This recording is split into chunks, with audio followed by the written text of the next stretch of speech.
जय हिंद स्टूडेंट्स, मेरा नाम है जगजीवन और आपका बहुत बहुत स्वागत है वॉरियर जोन में।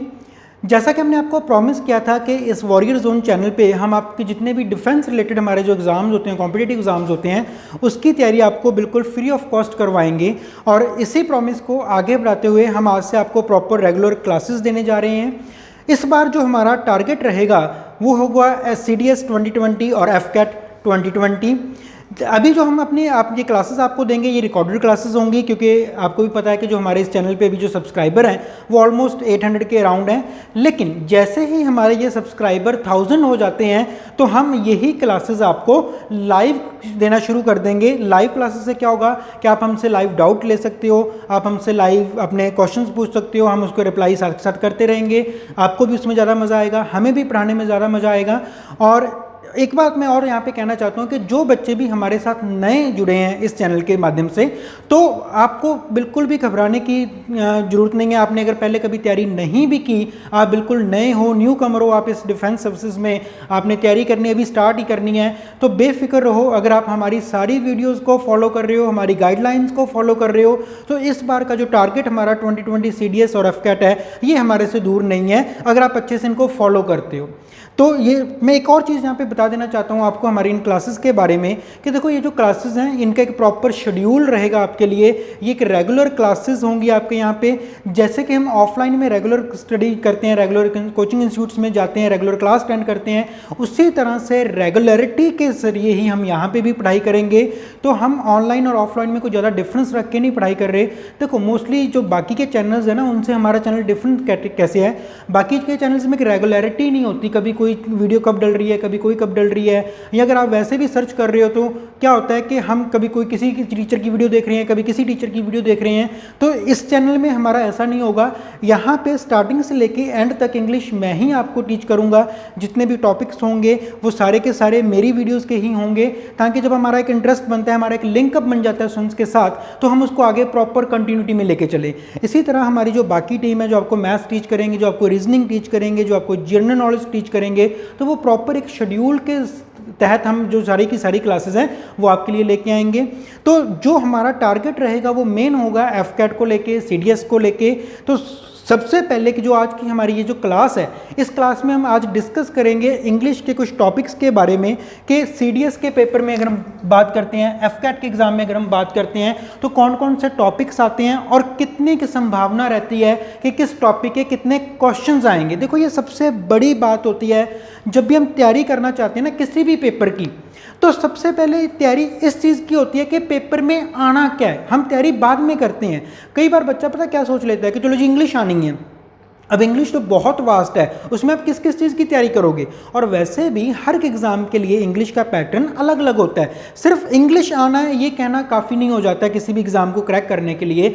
वैसे भी CDS की अगर हम बात करें, FCAT की अगर हम बात करें, तो जो मोस्ट ऑफ द जो वेटेज रहती है ना पेपर में, वो इंग्लिश और मैथमेटिक्स को लेके रहती है।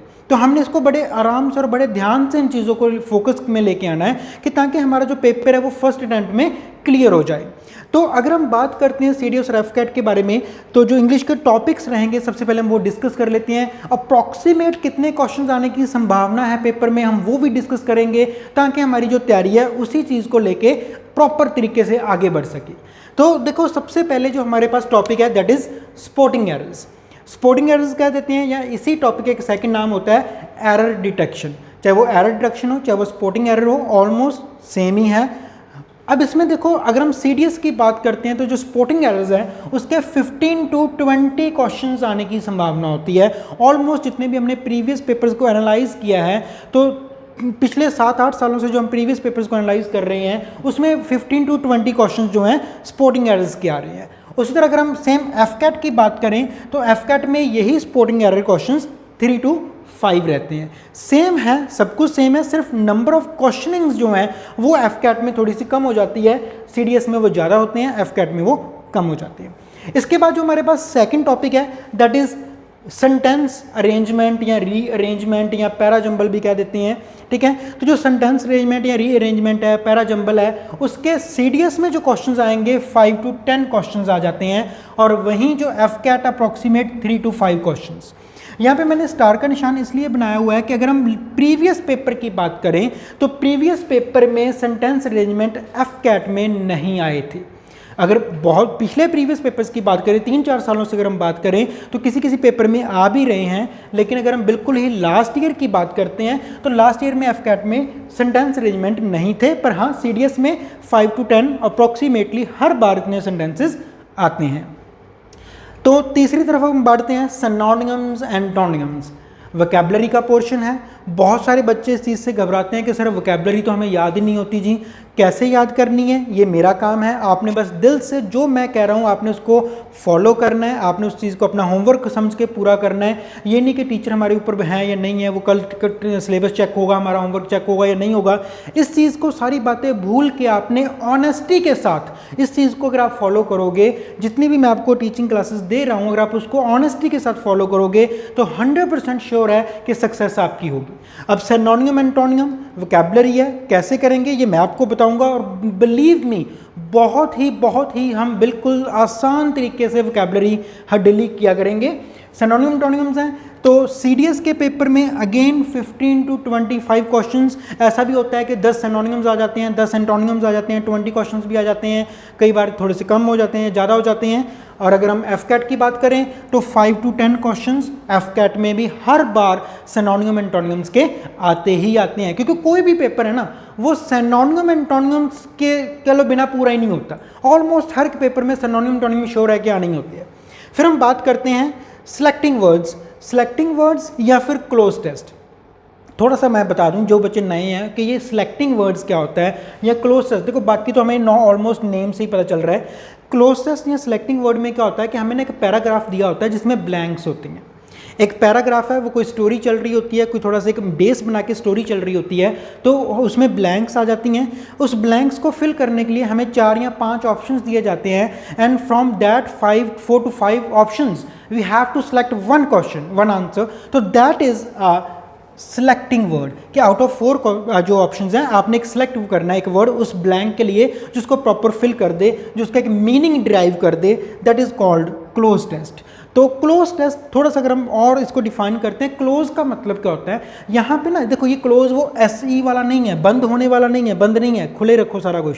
क्लोज टेस्ट में क्या करना है कि हमने मीनिंग वाइज सेंटेंस को चूज करना होता है, तो जो सबसे एप्रोप्रिएट वर्ड होगा हमने वो चूज करना है। इसको खुल के डिटेल करेंगे हम नेक्स्ट क्लास में, लेकिन एक बार थोड़ा सा समझ लो कि हमने यहाँ पे अंडरस्टैंडिंग लेवल हमारा ज़्यादा होना चाहिए इस क्वेश्चंस को करने के लिए, और हमने एप्रोप्रिएट जो वर्ड है वो चूज करना होता है। तो अगर हम क्वेश्चंस की बात करें तो सीडीएस में इसके क्वेश्चंस आते हैं हमारे 15 to 20, और एफकैट में जो क्वेश्चंस आते हैं वो आते हैं 5 to 10 क्वेश्चंस हमारे हर बार इसके आते ही आते हैं। नेक्स्ट अगर हम बात करते हैं ऑर्डरिंग ऑफ सेंटेंसेस, तो ऑर्डरिंग ऑफ सेंटेंसेस में भी क्या होता है, देखो एक तो क्या सेंटेंस अरेंजमेंट। सेंटेंस अरेंजमेंट में क्या होता है कि आपके यहाँ पे टोटल 4 या 5 सेंटेंसेस होते हैं, टोटल 5 सेंटेंसेस होते हैं, हमने उनको रीअरेंज करना होता है। ऑर्डरिंग ऑफ सेंटेंसेस में क्या होता है कि एक ही सेंटेंस है, उसके 4 या 5 पार्ट्स होते हैं, उनको आगे पीछे करके लिखा होता है, तो हमने वो चारों पार्ट्स को एक प्रॉपर सेंटेंस में अरेंज करना होता है। ये टोटल 5 सेंटेंसेस होंगे, इनको हमने एक स्टोरी लाइन में बना के करना होगा। यहाँ पे सेंटेंस एक ही है पर उसके 4 पार्ट्स होंगे जिनको आगे पीछे करके हमने एक लंबा सेंटेंस क्रिएट करना होता है। तो इस चीज़ को लेके हमारे सीडीएस में 10 से 15 क्वेश्चंस आ जाते हैं। अगर हम बात करते हैं एफकैट की तो 3 से 5 क्वेश्चन, पर फिर बात वही है, स्टार मैंने क्यों लगा रखा है, क्योंकि ये प्रीवियस ईयर के क्वेश्चन पेपर में नहीं आए थे। हाँ, उससे जो प्रीवियस क्वेश्चंस हैं उसमें तो 1-2 क्वेश्चंस थे, लेकिन लास्ट ईयर में ये क्वेश्चन नहीं थे, पर हम इसकी तैयारी करेंगे। देखो हर बार ये जब हम बात करते हैं ना, नॉर्मली जब हमारे नोटिफिकेशन आते हैं सीडीएस के या एफकैट के, तो वहाँ पर लिखा होता है जर्नल इंग्लिश। वहाँ पे वो ये नहीं लिखते कि ये टॉपिक आएगा ही आएगा या ये क्वेश्चन नहीं आएगा या ये आएगा। वहाँ पे ये लिखा होता है कि भाई जर्नल इंग्लिश आनी है। अब जर्नल इंग्लिश में क्या है, ये एग्जामिनर के ऊपर डिपेंड करता है कि वो आपको वहाँ पे ऑर्डरिंग ऑफ सेंटेंसेस डाल भी सकता है, नहीं भी डाल सकता। आप उनको ब्लेम नहीं कर सकते कि सर आपने तो हमें ये नोटिफिकेशन में बोला ही नहीं था, ऐसा नहीं होता। जर्नल इंग्लिश का मतलब क्या है, ये सारे टॉपिक, ठीक है। नेक्स्ट अगर हम बात करते हैं फिल इन द ब्लैंक्स, बड़ा सिंपल या बेसिक सा, हम आपको पता है कि ये क्वेश्चन होते हैं फिल इन द ब्लैंक्स, हम बचपन से यही करते आ रहे हैं। तो फिल इन द ब्लैंक्स 5 से 10 क्वेश्चंस हमारे सीडीएस के अंडर कवर हो जाते हैं, और 3 to 6 जो क्वेश्चंस हैं वो एफकैट में फिल इन द ब्लैंक्स के आ जाते हैं।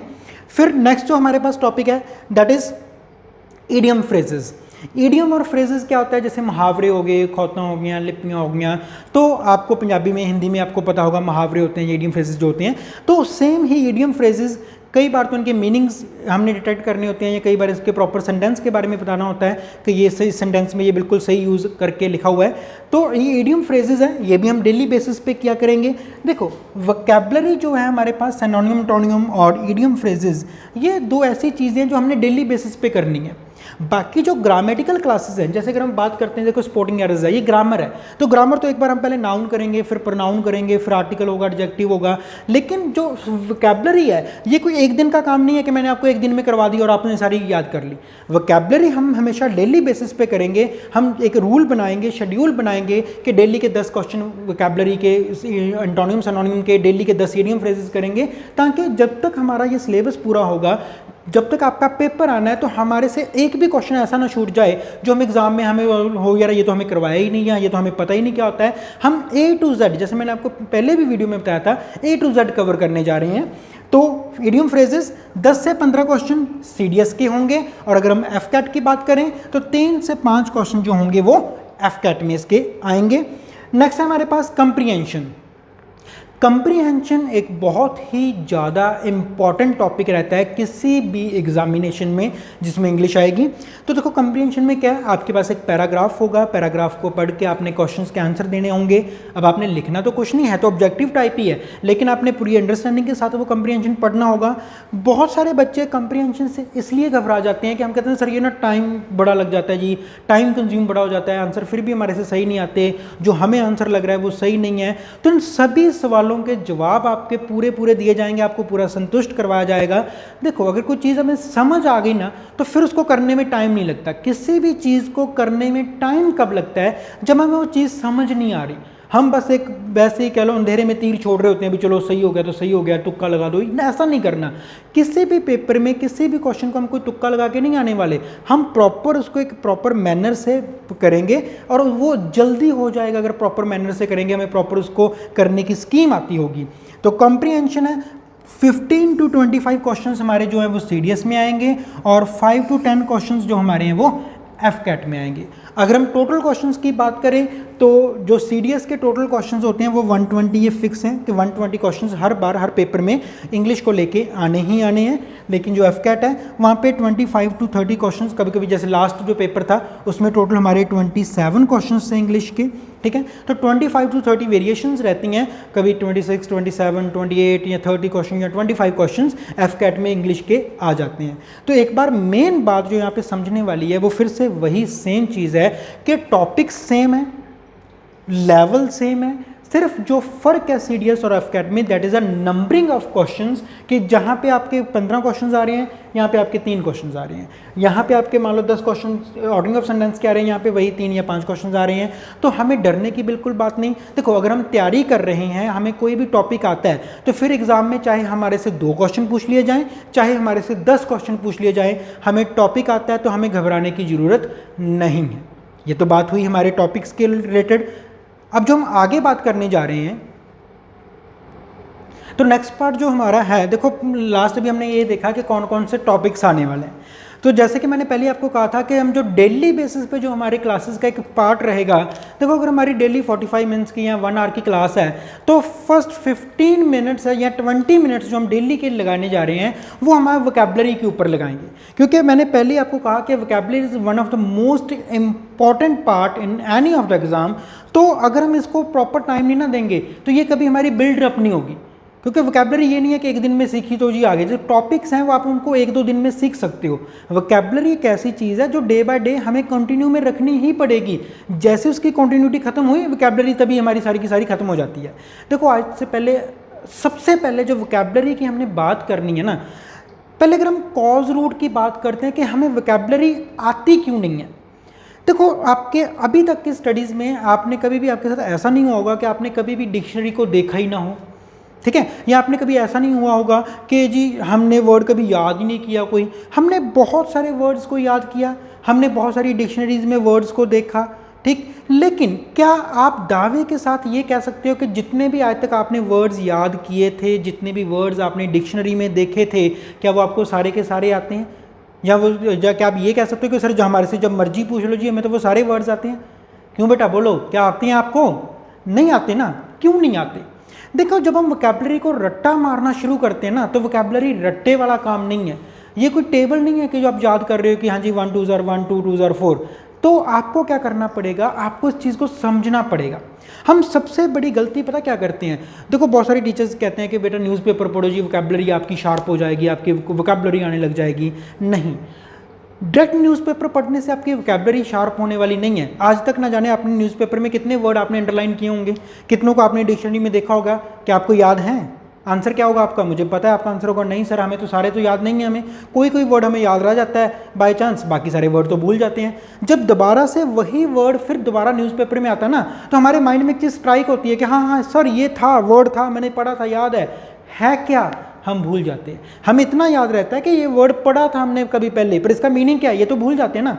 उसी तरह अगर हम आगे बात करते हैं, कई बार ऐसा होता है कि हमें पता होता है कि यार ये वर्ड हमने कभी, हमें पता भी नहीं होता, अच्छा ये वर्ड हमने कभी पहले पढ़ा भी था।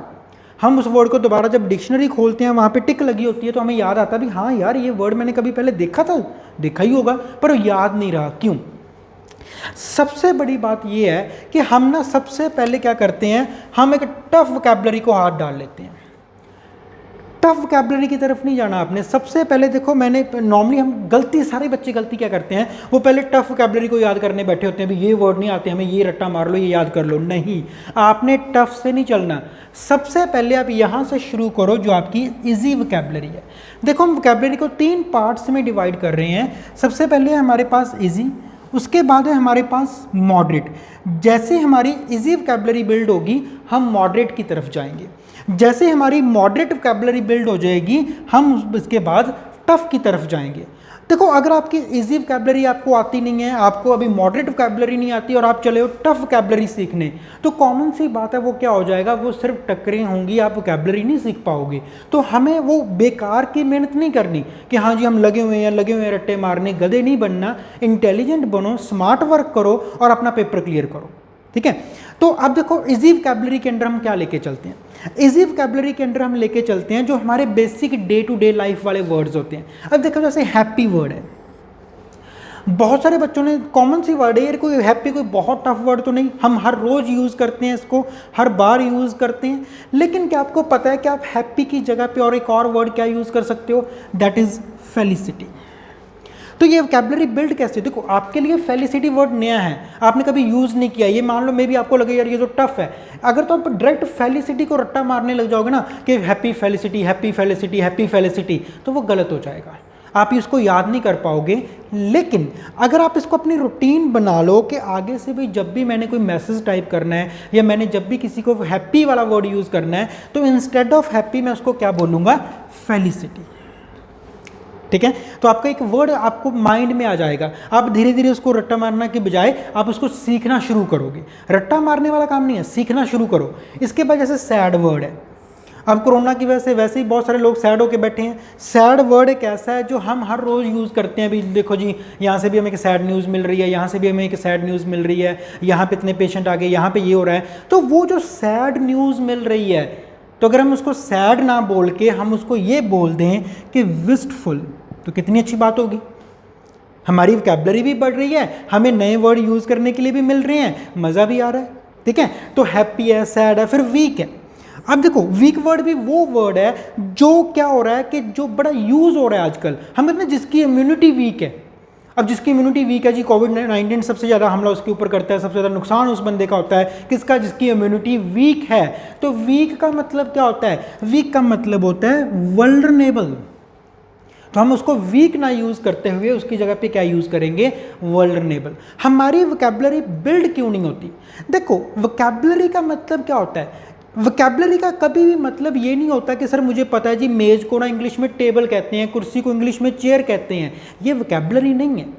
That is just a single word कि जो आपको ट्रांसलेशन पता है कि सर ये सर पेन है या मार्कर है जी, ये इसका इंग्लिश का नाम मार्कर ही होता है, तो it's not a vocabulary.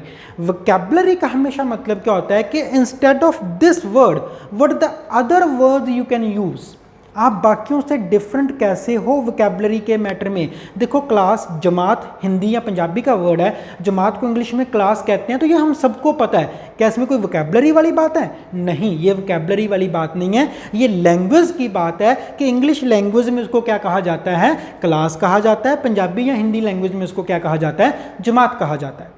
Vocabulary फिर चाहे वो पंजाबी की हो, चाहे हिंदी की हो, चाहे इंग्लिश की हो, क्या हमें पंजाबी के सारे वर्ड्स आते हैं? क्या हमें हिंदी के सारे वर्ड्स आते हैं? क्या हमें इंग्लिश के सारे वर्ड्स आते हैं?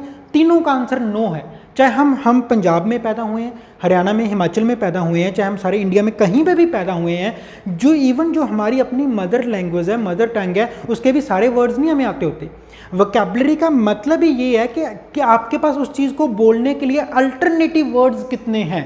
अगर आपके पास वो अल्टरनेटिव वर्ड्स हैं तो that is your vocabulary, that is your vocabulary power, कि हाँ भी मेरे पास बहुत सारी वोकैबुलरी है, मैं इस वर्ड को ऐसे भी कह सकता था, मैं इस चीज़ को ऐसे भी एक्सप्रेस कर सकता था, मैं ये भी एक्सप्रेस कर सकता हूँ। तो वो एक्सप्रेशन, जो फुल ऑफ एक्सप्रेशंस आप कंबाइन का अपने माइंड में रख लेते हो, दैट इज़ कॉल्ड वोकैबुलरी। तो उसी वोकैबुलरी, इजी वोकैबुलरी है ये, कि जो हम डेली बेसिस पे वर्ड यूज़ करते हैं। सबसे पहले आपका आज का, मेरी फर्स्ट आपको इंस्ट्रक्शन ये है कि आज के बाद जब भी आप कोई मैसेज टाइप करोगे, तो व्हाट्सएप हर कोई बंदा यूज़ कर रहा है, आप इससे मुकर नहीं सकते कि नहीं सर हम तो यूज़ ही नहीं करते जी। हम डेली किसी न किसी को कोई ना कोई मैसेज तो भेजते हैं ना, हम चैट भी करते हैं। तो जैसे आपने ख्याल रखना है कि आपने हमेशा अपने माइंड में एक चीज़ लेके चलनी है कि जब भी आपको लगे ना भाई यार मैं चैट, सबसे पहले तो चैट को प्रॉपर सेंटेंस बेस बना लो। अगर आप इंग्लिश सीखना चाहते हो, वोकैबुलरी सीखना चाहते हो, तो जो आप शॉर्ट फॉर्म यूज़ कर रहे हो या आप आधी आधी लाइनें अधूरी छोड़ रहे हो ना, वो रहने दो। इसको एक सेंटेंस बेस्ड पैटर्न बना लो। जैसे ही आप सेंटेंस बेस्ड पैटर्न बनाओगे ना, तो बहुत सारी चीज़ें आपको रिकवर होने लग जाएंगी। देखो हमें बहुत सारी चीज़ें आती हैं, हम बचपन से पढ़ के आए हैं, लेकिन हमने उनको यूज़ करना छोड़ दिया, तो हमें कहीं ना कहीं इंग्लिश टफ लगने लग गई, हमारे सेंटेंसेस गलत होने शुरू हो गए। कि हमने बचपन में सेंटेंसेस नहीं पढ़े थे? बिल्कुल पढ़े थे, हमें आते थे, बिल्कुल आते हैं, हमें आज आते हैं, बिल्कुल आते हैं, पर यूज़ क्यों नहीं कर पाते? क्योंकि हमारी यूजेस खत्म कर दी हमने, खुद उसकी यूजेस शॉर्ट फॉर्म के चलते खत्म कर दी। तो आपने वो नहीं करना। सेंटेंस बेस्ड चैट जब आओगे तो आप उसमें हैप्पी वर्ड यूज़ करोगे, सैड यूज़ करोगे, वीक यूज़ करोगे, तो आपने अब ये वर्ड यूज़ नहीं करने। हर बार क्या करना है? फेलिसिटी, विस्टफुल और वल्नरेबल वर्ड यूज़ करने हैं। Easy vocabulary day to day वाली ये होगी। इसके बाद हम बात करते हैं मॉडरेट। मॉडरेट वोकैबुलरी क्या होती है? मॉडरेट वोकैबुलरी आपने एक सुना होगा, रूट वर्ड्स। रूट वर्ड का मतलब क्या होता है कि उस वर्ड का एक बेसिक रूट वर्ड होता है जिसके बेसिस पे वो सारा वर्ड चलता है। अगर आपको रूट वर्ड पता चल जाए तो बाकी के जो वर्ड्स हैं वो बड़े आसानी से, आराम से आपके क्लियर हो जाएंगे। जैसे यहाँ पे मैंने एक रूट वर्ड दिया है, अपोज। अब ये सबको पता होगा अपोज वर्ड क्या होता है। देखो अपोज वर्ड से बना ऑपोजिट, अपोज वर्ड से बना ऑपोजिशन, अपोज वर्ड से बना अपोजेबल। तीनों का मतलब क्या होता है? खिलाफ होना। जैसे ऑपोजिशन है, ऑपोजिशन क्या होती है? हम आप अक्सर ही सुनते हैं, जैसे हमारी जो लोकसभा है, राज्यसभा है, हम कहते हैं ये ऑपोजिशन पार्टी है ये, यानी कि जो उसकी विरोधी पार्टी होती है वो ऑपोजिशन वाली पार्टी होगी। ठीक है। ऑपोजिट भी क्या होता है? विरोधी वर्ड होना। जो हमारा, हम कहते हैं ये हमारा ओपोनेंट है, हमारा ऑपोजिट है। ठीक है। फिर हम कहते हैं अपोजेबल, जिसकी हम निंदना कर सकते हैं, जो हमारे खिलाफ होता है, दैट इज अपोजेबल। तो अपोज वर्ड, जैसे मान लो कि मैं आपको वर्ड देता हूँ हाइड्रो। अब हाइड्रो वर्ड का मतलब क्या? हाइड्रो कहाँ से बनता है? पानी से। अब अगर मान हम जैसे कि आपने सुना होगा हाइड्रो, जो इलेक्ट्रिसिटी होती है, पानी से बनने वाली इलेक्ट्रिसिटी को हाइड्रो इलेक्ट्रिसिटी कहते हैं। ठीक है ना। तो जैसे कोई हाइड्रो वर्ड आएगा आपको पता चल जाएगा ये something is related to water. क्यों? वहाँ पे हमारे पास रूट वर्ड है हाइड्रो। तो हाइड्रो एक रूट वर्ड है जिसका मतलब पानी से होता है, हमें वो चीज़ पता चल जाएगी। ठीक है। इसी तरह जब आप रूट वर्ड्स को लेके चलते हो तो हमारे पास बहुत सारे ऐसे रूट वर्ड्स हैं, हमने वो रूट वर्ड को ध्यान में रखते हुए सारा जो वर्ड है वो लेके चलना होता है। जैसे मान लो एक वर्ड होता है वर्स। ठीक है। तो वर्स ये भी एक रूट वर्ड है। अब वर्स एक रूट वर्ड है, इससे कैसे कौन कौन, जैसे एक वर्ड होता है रिवर्स। अब आपको रिवर्स पता है कि रिवर्स क्या होता है? सर ऑपोजिट जाना, जैसे हम गाड़ी में रिवर्स गियर डाल लेते हैं, ऑपोजिट चल जाता है वो भी। रिवर्स से एक वर्ड एक और होता है वाइस वर्सा। वाइस वर्सा भी क्या होता है कि इधर की चीज़ उधर, उधर की चीज़ उधर, हम कहते हैं ये वाइस वर्सा हो गया। देखो रिवर्स में भी रूट वर्ड क्या है? वर्स। वाइस वर्सा में भी रूट वर्ड क्या है? वर्स। इसी तरह इसका एक और वर्ड होता है अवर्स। अवर्स का मतलब भी क्या होता है? खिलाफ होना, ऑपोजिट होना, इधर की चीज़ उधर होनी। अवर्स, इसका भी रूट वर्ड क्या है? वर्स। अगर हम रूट वर्ड बेसिस पे चलेंगे तो बड़ी आसानी से जो हमारी मॉडरेट वोकैबुलरी है, देखो इजी वोकैबुलरी के लिए रूट वर्ड नहीं चाहिए, बस इजी वोकैबुलरी के लिए आपका एक माइंड थोड़ा सा ज़्यादा एक्टिव होना चाहिए कि आपने वो वर्ड यूज़ ना करके उसका अल्टरनेटिव ऑप्शन यूज़ कर लिया। यहाँ पे आप कोई अल्टरनेटिव वर्ड नहीं यूज़ कर रहे, यहाँ पे आपको रूट वर्ड पता है। अब देखो मान लो आपको अवर्स वर्ड एग्जाम में आ जाता है, मोस्टली ये वर्ड आता भी है, अवर्स वर्ड आपको एग्जाम में आ जाता है, आपको नहीं पता कि अवर्स का मीनिंग क्या होता है, लेकिन आपको रिवर्स का मीनिंग तो पता है ना, आपको वाइस वर्सा का मीनिंग तो पता है ना, तो आप रिवर्स से या वाइस वर्सा का आइडिया लगा सकते हो भी, अगर रिवर्स ऑपोजिट होता है, वाइस वर्सा इधर की चीज़ उधर, उधर की चीज़ यानी कि है तो वो भी ऑपोजिट ही है, तो यानी कि वर्स का मतलब भी क्या होगा, अवर्स का मतलब भी क्या होगा, सेम भाई, ऑपोजिट जो उनका था। तो एक रूट वर्ड है जिससे हम इस चीज़ को पता लगा सकते हैं। फिर हम तीसरी बात करते हैं टफ वोकैबुलरी। अब ये टफ वोकैबुलरी क्या होती है, देखो टफ वोकैबुलरी वो होती है जहां पे रूट वर्ड नहीं चलते। टफ वोकैबुलरी वो है जो किसी और लैंग्वेज से लिया गया वर्ड है, ठीक है। जैसे एक नॉर्मली आपको पता होगा कि जो इंग्लिश है वो मोस्टली जो उसके वर्ड्स हैं वो स्पेनिश से हैं, या इटालियन जो लैंग्वेज है हमारे पास, या फ्रेंच लैंग्वेज है, या लैटिन लैंग्वेज है, उसके वर्ड्स इंग्लिश में आए हुए हैं। अब देखो अगर तुम अपोज की बात करें, ये इंग्लिश का वर्ड है अपोज, तो उसके साथ बनने वाले जो बाकी के वर्ड्स हैं, ऑपोजिशन, ऑपोजिट, अपोजेबल, ये सारे सेम मीनिंग वाले वर्ड होंगे। लेकिन जैसे पियोस है, अब पियोस का मतलब क्या होता है, ये कोई रूट वर्ड नहीं है, इसमें कोई रूट वर्ड नहीं है, ये कोई एक्स्ट्राऑर्डिनरी वर्ड नहीं है इसका मीनिंग क्या, रिलीजियस, ठीक है। अब ये वो वर्ड आ जाता है जो एक अलग लैंग्वेज से लिया गया। पियूस बेसिकली ये लैटिन वर्ड होता है, जो रिलीजियस होता है उसके लिए हम पियूस वर्ड यूज़ करते हैं, जो डेली रिलीजन को फॉलो करते हैं ना, जो पक्के डिवोटी होते हैं उनको पियूस कहते हैं। नॉर्मल लैंग्वेज में हम उसे रिलीजियस कह देते हैं, ठीक। तो ये रूट वर्ड नहीं है, ये एक लैटिन वर्ड है जिसको हमने इंग्लिश में ट्रांसलेट किया। मैंने जब यहाँ पे बात की थी ना, ये ट्रांसलेशन होती है, वो एक तो हम पंजाबी से इंग्लिश में ट्रांसलेट कर देते हैं, एक होता है कि लैटिन वर्ड को हम इंग्लिश में ट्रांसलेट कर रहे हैं, लैटिन में वो पियोस होता है और इंग्लिश में आके वही वर्ड क्या बन गया, रिलीजियस। वो कोई रूट वर्ड सेम नहीं था, वो दिखने में सेम नहीं था, बोलने में सेम नहीं था, टोटली एक डिफरेंट वर्ड। जैसे एक्यूमेन। अब एक्यूमेन क्या होता है, एक्यूमेन का मतलब होता है अवेयरनेस, या जो सियाना बंदा होता है ना, वाइस पर्सन होता है, उसे भी एक्यूमेन कह देते हैं। अब देखो यहाँ से अगर एक वैसे तो मैन से अंदाजा कि मैन तो मैन को कहा जाता है, आदमी को कहा जाता है, ठीक, लेकिन ये वो मैन आदमी वाला रूट वर्ड वाला नहीं है। एक्यूमेन अपने आप में एक वर्ड है जिससे अवेयरनेस जिसे कहा जाता है, तो अवेयरनेस की जब बात चलती है तो ये चीज़ आ जाती है, ठीक है। अब ये चीज़ें आती हैं, देखो एक तो ये होगा इजी, फिर उसके बाद मॉडरेट, ये टफ है। अभी मैं आपको वोकैबुलरी नहीं करवा रहा, मैं सिर्फ आपको बता रहा हूँ कि वोकैबुलरी की टाइप्स कौन सी होती हैं। अब जब ये वोकैबुलरी के हम टाइप्स को करेंगे ना, इसके बाद एक दो चीज़ें मैंने आपको और बतानी है। कई बार ना क्या होता है कि हमें ना जब हम पेपर दे रहे होते हैं या हम कई बार याद कर रहे होते हैं वोकैबुलरी को, हमें लगता है सर इसका ये आंसर कैसे आ गया जी, ये तो पॉसिबल ही नहीं है, ऐसा तो हो ही नहीं सकता, ठीक है। तो अब वो चीज़ क्या होती है वो मैं आपको आगे जाके समझाता हूँ। तो चलिए एक बार वो देख लेते हैं क्या। तो अब जो वोकैबुलरी का ही सेकंड पार्ट है ना, उसमें मैं आपको एक और चीज़ समझानी चाहता हूँ। देखो कई बार ना, जैसे हम अभी बात कर रहे थे कि हम कहते हैं यार ये कैसे हो गया। अब मान लो मैं कहता हूँ line equals to brave, line को हम ब्रेव कहते हैं। ब्रेव की अगर हम बेसिक वोकैबुलरी देखें तो वो कुछ अलग है, लेकिन लाइन है, ब्रेव है, हम वैसे हमें पता है कि लाइन जो वर्ड है वो किसके लिए यूज़ होता है, बहादुरी के लिए यूज़ होता है। मान लो अगर मैं कहता हूँ यार तुम तो गधे हो, गधे, तो यहाँ पे तुम गधे थोड़ी ना बन गए, तुम वो जानवर थोड़ी ना बन गए, लेकिन गधा किसके लिए यूज़ होता है, डफर के लिए, जो कह लो वीक है, जिसको समझ नहीं आ रही चीज़ें। वीक होना भी एक अलग चीज़ है, जिसको चीज़ें समझ ही नहीं आ रही है, हम उसको यार ये तो डफर है। अब दूसरा बंदा कह रहा है यार ये तो गधा है, वो गधा तो नहीं है ना, वो डफर है, गधा नहीं है, पर फिर भी हम उसे गधा कहना शुरू कर देते हैं। अब ये बात होती है, देखो यहाँ पे ना वोकैबुलरी में दो बातें बड़ी इंपॉर्टेंट होती हैं समझने वाली, सिमिली एंड मेटाफर। अब ये सिमिली और मेटाफर क्या चीज़ है, क्योंकि मोस्टली जो हमारे सिनोनिम एंटोनिम है ना, वो कई बार इस बेस पे आ जाते हैं। बेस पे कैसे, मान लो मैंने कहा he is a brave man, बड़ा सिंपल सा सेंटेंस है जी, he is a brave man, common word sentence है, कॉमन वर्ड यूज़ किए गए हैं, सबके इजीली समझ आने वाली चीज़ है, ही इज़ अ ब्रेव मैन। तो कोई दूसरा बंदा ने उसने पता क्या कहा, सिमिली, सिमिली का मतलब सिमिलर कर देना उसको। उसने कह दिया कि he is like a lion, he is like a lion. उसने उसको शेर नहीं बोला, उसने ये बोला, जब मैंने कहा ना कि ही इज़ अ ब्रेव मैन, तो दूसरा बंदा उसको कह रहा है ओके, यानी कि वो तो फिर शेर के जैसा है। शेर तो नहीं है वो तो शेर के जैसा है। तो ये होता है सिमिलर होना, किसी चीज़ के सिमिली पैदा कर देनी, सिमिलर कर देना कि यार वो तो शेर जैसा है। अब बात तो ये भी सही है भी हाँ यार अगर वो ब्रेव है तो वो तो फिर शेर के जैसा हुआ। अब एक तीसरा बंदा आ गया, उसने कहा शेर के जैसा क्या यार, वो शेर ही है, ही इज अ लायन। क्या ये कहने से कि वो शेर है, हम अभी ये शेर को शेर कह रहे हैं कि बंदे को शेर कह रहे हैं? अब हमें पता है क्योंकि हम पहले 2 बार बंदों की बात कर चुके हैं, तो तीसरी बार भी हम ये बंदे को ही कह रहे हैं ना कि ही इज़ अ लायन। शेर को तो शेर नहीं कहा जा रहा यहाँ पे। अब हुआ क्या, जब हमने ये कह दिया कि वो तो शेर है, असल में तो वो शेर नहीं है, तो जब ये बात आती है तो ही इज़ अ लायन, इसे कहते हैं metaphor.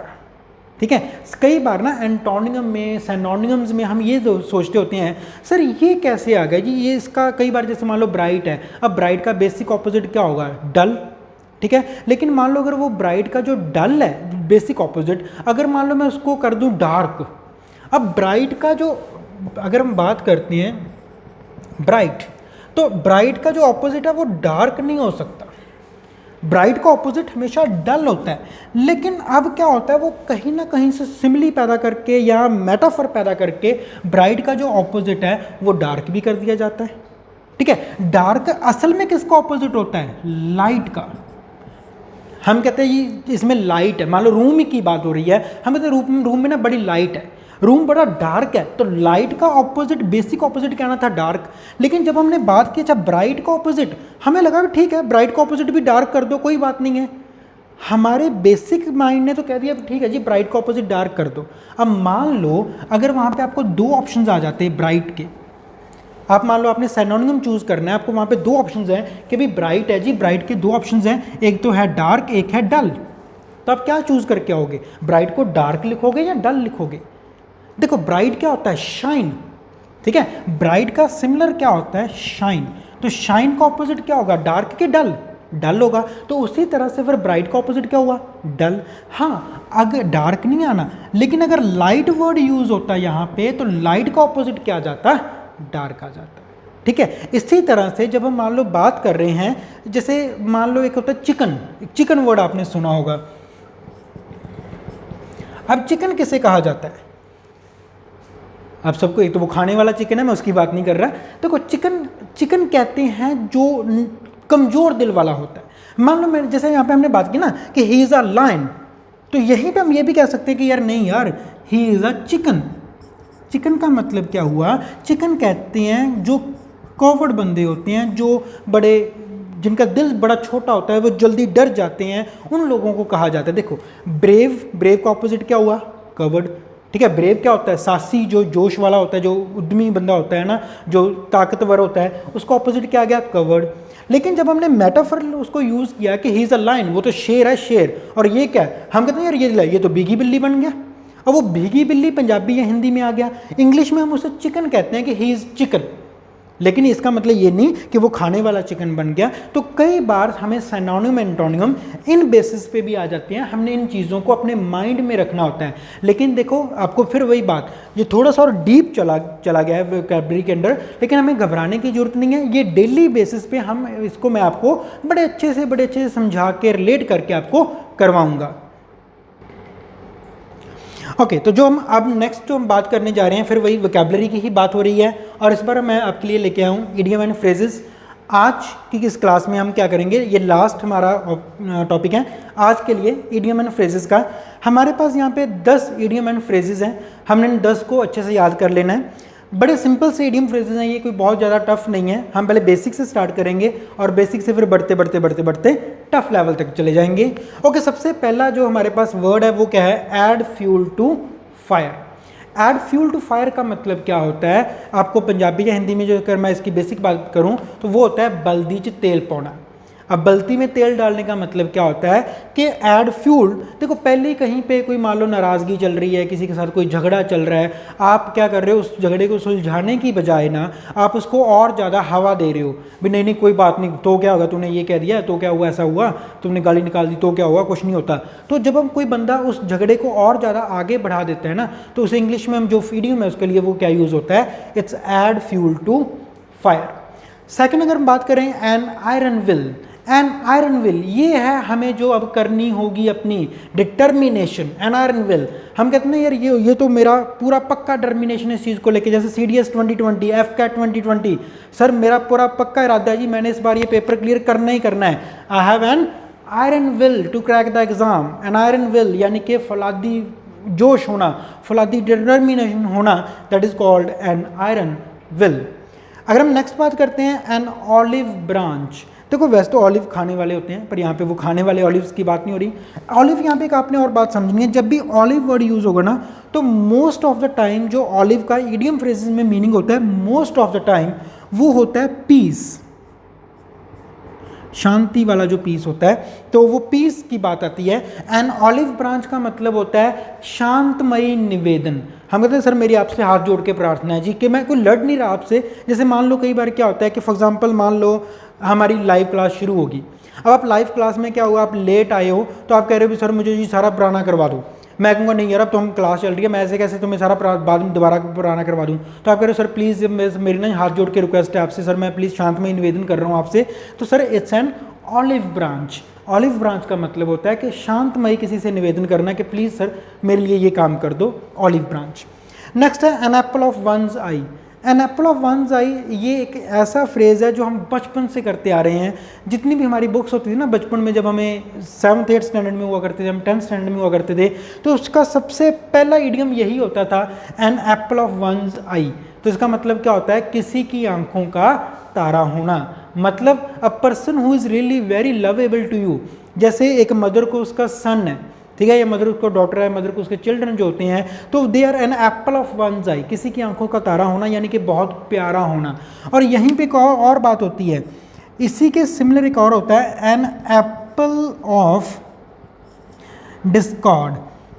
N apple of discord का मतलब क्या होता है, लड़ाई की जड़ होना। एन एप्पल ऑफ डिस्कॉर्ड का मतलब होता है किसी की लड़ाई की जड़ होना। जैसे हम कहते हैं ना, जैसे कश्मीर है, Kashmir is an apple of Discord between India and Pakistan.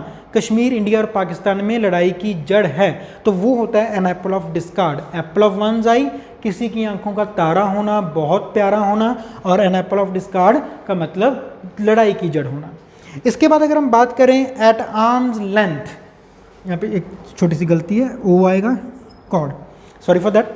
And at arm's length, at arm's length का मतलब क्या होता है, देखो ये आजकल जो चल रहा है सोशल डिस्टेंसिंग है। एट आर्म्स लेंथ यानी कि दूरी बना के रखना, हमने उसको नज़दीक नहीं आने देना, गले नहीं लगने देना। एट आर्म्स लेंथ का मतलब होता है कि आपने उस बंदे से दूरी बना के रखनी है। हम कई बार होता है ना, जैसे हम कहते हैं यार ये तो हमारे से दूरी बना के रखता है, ये तो हमारे नज़दीक ही नहीं आता, हमारे साथ कभी ये बैठता ही नहीं है, ये दूर दूर ही रहता है। तो आजकल तो वैसे ही गवर्नमेंट ने क्या रखा है कि दूर दूर ही रहो, तो उसी बात से चल रहा है एट आर्म्स लेंथ। नेक्स्ट है eight 6s and 7s। 6s and 7s ये क्या होता है, ये होता है लड़कों का रूम, जो अक्सर ही डिसऑर्डर होता है। एट 6s and 7s का मतलब होता है डिसऑर्डर में होना किसी चीज़ का। जब कोई चीज़ किधर उल्टी पुल्टी पड़ी होती है ना, कोई चीज़ किधर बिखरी पड़ी है, कोई चीज़ किधर बिखरी पड़ी है, जब हमें वो चीज़ चाहिए हमें मिल ही नहीं रही, हम ढूंढ रहे हैं, कहीं पे चीज़ कहीं की होती है, रखी कहीं भी होती है, तो उस चीज़ को कहा जाता है एट 6s and 7s, यानी कि किसी चीज़ का डिसऑर्डर होना। फिर आ गया at stake. Stake common word है, आपको पता होगा। स्टेक का मतलब होता है कि जब किसी का सारा कुछ दाव पे लगा होता है। हम कहते हैं ना यार अभी जैसे कई बार क्या होता है, मान लो आपकी एज अब होने वाली है, ठीक है, आपका फाइनल आप ईयर में आ गया, आपकी एज होने वाली है, आप आगे कोई पेपर नहीं दे पाओगे, आपकी लास्ट एज लिमिट हो रखी है, तो मैं कहता हूँ सर मेरा तो सारा कुछ ही दाव पे लगा हुआ है जी, अगर इस बार पेपर ना क्लियर हुआ तो मेरा बुरा हाल हो जाएगा, तो मेरा सब कुछ दाव पे लगा हुआ है। इसका मतलब क्या होता है, आई एम एट स्टेक, कि मैं बिल्कुल लास्ट किनारे पे बैठा हूँ, मेरा चीज़ दांव पे लगी है, मेरा सर बिजनेस दांव पे लगा है, सर मेरी नौकरी दांव पे लगी हुई है, सर मेरी ये चीज़ दांव पे लगी हुई है, तो I am at stake. Next word है हमारे पास बैड ब्लड। अब ये बैड ब्लड क्या होता है, देखो बैड ब्लड का मतलब होता है बिटर रिलेशनशिप्स का होना, ठीक है। अगर तुम वैसे इसकी पंजाबी या हिंदी बनाए तो बैड का मतलब गंदा होता है, ब्लड का मतलब खून होता है, तो ये गंदा खून, वो गंदा खून वो नहीं जो हमारी नाड़ियों में बहता है, ऐसी बात नहीं है। बैड ब्लड का मतलब होता है कि यार एक ऐसी चीज़ जिससे हमारे रिलेशन स्मूथ ना हो। जब रिश्तों में कड़वाहट आ जाती है ना, अब जैसे मान लो कई बार हम कहते हैं कि ये जो पिता है और जो पुत्र है उसके बीच में बनती नहीं है ना, ये ऐसे नहीं है वैसा नहीं है, तो उस चीज़ को कहा जाता है कि बैड ब्लड। या मान लो कोई पुत्र है वो अपने पिता को संभाल नहीं रहा, वो उसको कोई वृद्ध आश्रम में छोड़ा है, ये वो चीज़ है। या कड़वाहट पैदा हो गई है, सास और नूंह का जो रिश्ता है उसमें कड़वाहट पैदा हो गई है, तो उस चीज़ को कहा जाता है बैड ब्लड। नेक्स्ट बात करते हैं बेकर्स डजन। ये बड़ा इंटरेस्टिंग है, मुझे बड़ा अच्छा लगता है ये इडियम, बेकर्स डजन। देखो डजन के बारे में सबको पता है, डजन क्या होता है, डजन इक्वल्स टू 12। डजन तो वैसे तो 12 होता है, पर बेकर्स डजन क्या होता है? असल में बेकर्स डजन कहा जाता है 12 + 1 = 13 को। ये क्या, ये वर्ड कहाँ से पढ़ा? अगर मैं इसके बारे में थोड़ा सा बताता हूँ। देखो बेकर्स डजन ये एक बेसिक बात है। अगर आप मान लो किसी भी बेकरी पे जाते हो ना, आप उस बेकर को ऑर्डर देते हो कि मेरे लिए भी 12 ये चीज़ बना दो, ठीक है। मान लो आपने उसको लोफ ऑफ ब्रेड के ऑर्डर दिया, या मान लो आपने उसको बर्गर, रॉ बर्गर जो होते हैं, ब्रेड होते हैं जो बर्गर के, आपने उसको ऑर्डर दिया कि मैंने 12 मुझे बर्गर ब्रेड चाहिए तो मेरे लिए आप वो बेक कर दो। तो वो बेकर कभी भी 12 नहीं करेगा, वो 13 करता है। क्यों? बेकरी में ये संभावना रहती है कि अगर मान लो एक ख़राब हो गया, क्योंकि ऑर्डर देना है, अगर 12 में से एक खराब होगा तो 11, ऑर्डर पूरा नहीं होगा। तो वो पहले से एक मार्जिनल लेके चलते हैं कि वो 13 चीज़ें बनाते हैं, फिर वो 12 का ऑर्डर पूरा करते हैं। तो इसीलिए जब बेकर्स डजन की बात आती है ना, वैसे डजन कितना होता है 12, पर बेकर्स डजन कितना होता है? बेकर्स डजन होता है 13। ये याद रखना, डजन 12 होता है और बेकर्स डजन कितना होता है? वो होता है 13। और एक और बात है, मैं यहाँ से आपसे पूछ रहा हूँ, आप सभी ने कमेंट करके बतानी है। देखो अब डजन तो हमें पता है 12 होता है, एक बड़े बेसिक से नाम होते हैं। जैसे मान लो जैसे 3 है, हम 3 से स्टार्ट करते हैं। 3 को ट्रायंगल कह देते हैं, ठीक है। 4 को क्या कहते हैं? स्क्वायर कह देते हैं। अब 5 को क्या कहते हैं? मुझे पता है बहुत सारे बच्चों को पता होगा, जो आपके माइंड में आ रहा है बस आपने वो साथ ही साथ कमेंट में लिख देना है। 5 को क्या कहते हैं? 6 को क्या कहते हैं? 7, 8, 9 और फिर 10 को क्या कहते हैं? आपने ये मुझे सारे बताना है। 5 को क्या कहते हैं? 6, 7, 8, 9, 10। इसमें से अब मैं थोड़ा सा आपको हिंट देता हूँ। इसमें कोई ऑक्टा होता है, कोई हेक्सा होता है ना, कोई पेंटा होता है। कौन सा पेंटा है, कौन सा ऑक्टा है, कौन सा मुझे नहीं पता। आपने क्या करना है 5 to 10 सभी के मुझे कमेंट करके बताना है कि इनके क्या क्या नाम होते हैं, ठीक। इसके बाद आ जाता है लास्ट वन है हमारा, be in the driving seat. Be in the driving seat ये क्या होता है? हम कहते हैं चलो फिर तुम चला के देख लो। ये सिर्फ गाड़ी की बात नहीं है, ये होता है ड्राइविंग सीट। यहाँ पे मतलब है किसी चीज़ की जिम्मेवारी उठाना। कई बार पता क्या होता है, जैसे हम किसी से लड़ते हैं, तुम तो यार ये काम अच्छे से नहीं कर रहे, नहीं तुम्हारे से तो ये काम हो ही नहीं रहा, तुम ऐसे ही प्रधान की कर रहे हो। तो फिर वो बंदा कहता है अच्छा भाई मैं नहीं कर पाता, तुम करके देख लो। तो be in the driving seat का मतलब होता है भी किसी भी काम को करने की जिम्मेवारी उठाना। भी हाँ भाई अगर मेरे से नहीं हो रहा तुम जिम्मेवारी उठाओगे। अब मान लो मैं कहता हूँ हाँ यार, अगर मान लो मैंने एक जिम्मेवारी उठाई है कि मैंने आपका CDS क्रैक करवाना है, मैंने जिम्मेवारी उठाई है कि आपका FCAT 2020 इस बार क्रैक करवाना ही करवाना है, जो मर्जी हो जाए, तो मैं क्या हूँ? I am in the driving seat to make your dreams come true. क्या आपका 2020 जो टारगेट है हमारा FCAT का, वो हमने क्लियर करना ही करना है, जो मर्जी हो जाए। तो I am in the driving seat for that. तो दैट्स ऑल फॉर टुडे। तो यहाँ तक जो हमारी आज फर्स्ट इंग्लिश की क्लास थी, होप कि आपने ये एंजॉय किया होगा, आपको यहाँ पे बहुत कुछ सीखने को मिला होगा। अब इसी रूटीन के साथ, इसी फ्लो के साथ हमने डेली इस चैनल पे आना है। डेली हम लाइव क्लासेस, जैसे हमारे 1000 सब्सक्राइबर हो जाते हैं, तो मैं आपसे भी निवेदन करता हूँ कि आपके जितने भी दोस्त मित्र हैं जो CDS की तैयारी कर रहे हैं, जो FCAT की तैयारी कर रहे हैं, जो उनका आगे इंटरेस्ट है डिफेंस स्टडीज़ में, आप उनसे ये जो हमारा चैनल है इसका लिंक ज़्यादा से ज़्यादा शेयर करो, ताकि जल्दी से जल्दी हमारे 1000 सब्सक्राइबर हो जाएँ। और जैसे ही एक बार हमारे 1000 सब्सक्राइबर हो जाते हैं तो हमारी लाइव क्लासेस स्टार्ट हो जाएंगी, जिसमें आप हमारे से लाइव डाउट सेशन लोगे, हमसे लाइव आप क्वेश्चन पुट करोगे, तो उन सभी के हम आपको लाइव यहीं पे साथ की साथ दे देंगे, ताकि आपका और हमारा इंटरेस्ट और भी ज़्यादा क्रिएट हो जाए। तो आज के लिए इंग्लिश की क्लास में इतना ही है। Thank you very much. मिलते हैं आपसे नेक्स्ट क्लास में। That's all for today.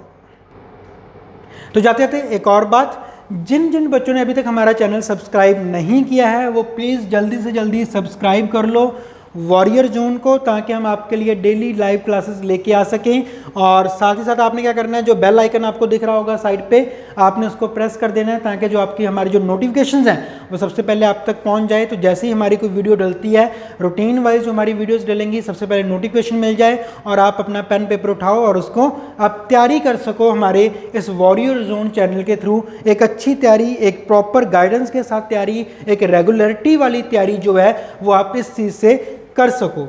Thank you very much.